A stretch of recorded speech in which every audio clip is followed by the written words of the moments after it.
Welcome back to Project 613. Today we are going to learn two mitzvot about the court issuing penalties.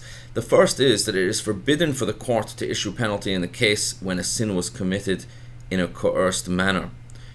The specific example that the Torah gives, we know of course that in the event of an adulterous relationship, both the man and the woman would usually be punished. However, if it was a case of rape where the woman was coerced, in such an event, she would not be punished, only the man would be punished. As the Torah describes a situation of when a young girl is raped in a field and there's no one around, so even if she would scream for help, no one would hear her. So even though a sin has been committed and she was a party in this, nevertheless, she cannot be punished because she was coerced. Only the man would be punished in this event. The second mitzvah that we learn is that it is forbidden for the courts to issue a punitive penalty based on circumstantial evidence alone. And the Torah's standard for evidence that is acceptable is extremely high, even higher than is commonly accepted for criminal cases today in the secular courts. And by way of example, the example that the Talmud talks about is, say for example, two witnesses see an individual pursuing another person, clearly with the intention of killing him. He's running after him with a knife. The person being pursued then runs into a house. A few moments later, the witnesses enter the house and they see the victim lying dead on the floor and his pursuer standing immediately above him with his sword still dripping of hot blood.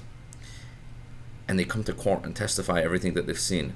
The court would not execute the pursuer based on this account. Why?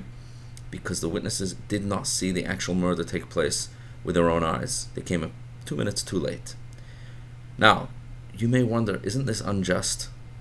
Clearly, such a high standard of evidence would lead to the exoneration of murderers. So Maimonides explains us that the reason why the Torah doesn't accept this type of testimony is because essentially in the realm of possibilities and in the realm of probabilities, there is a very wide spectrum, there's a very wide range. And yes, there are cases like the one just described where the probabilities and the likelihood are extremely high. And we are almost certain that in this case the murderer was the one that committed the murder. But if the Torah would accept testimony that is based on possibilities, this would inevitably lead to a case where a judge would have to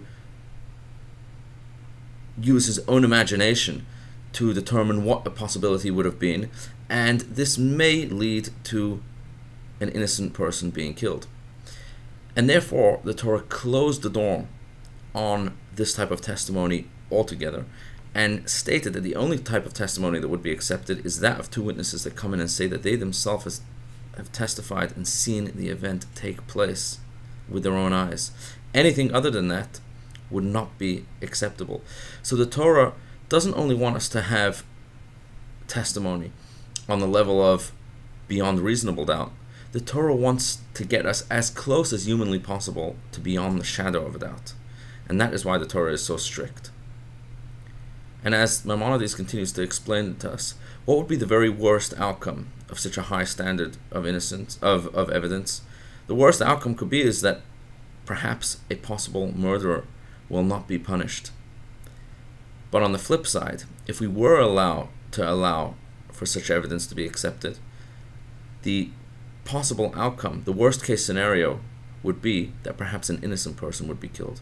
And the Torah would rather for 1,000 guilty people not to be put to death than for even one non-guilty person to be put to death. This is why the Torah has such a high standard of evidence and does not rely on circumstantial evidence whatsoever. Of course, it goes without saying that in such an event, the courts would make sure that this individual is kept away from society so people would be safe. We would not allow this individual to continue to go back into the streets. It's just that we would not issue the death penalty that usually would be given to someone who witnesses come and testify that he had committed a murder. In order for that to happen, you have to have the two witnesses come and say that they have seen the entire event take place from beginning to end. Have a wonderful, wonderful day.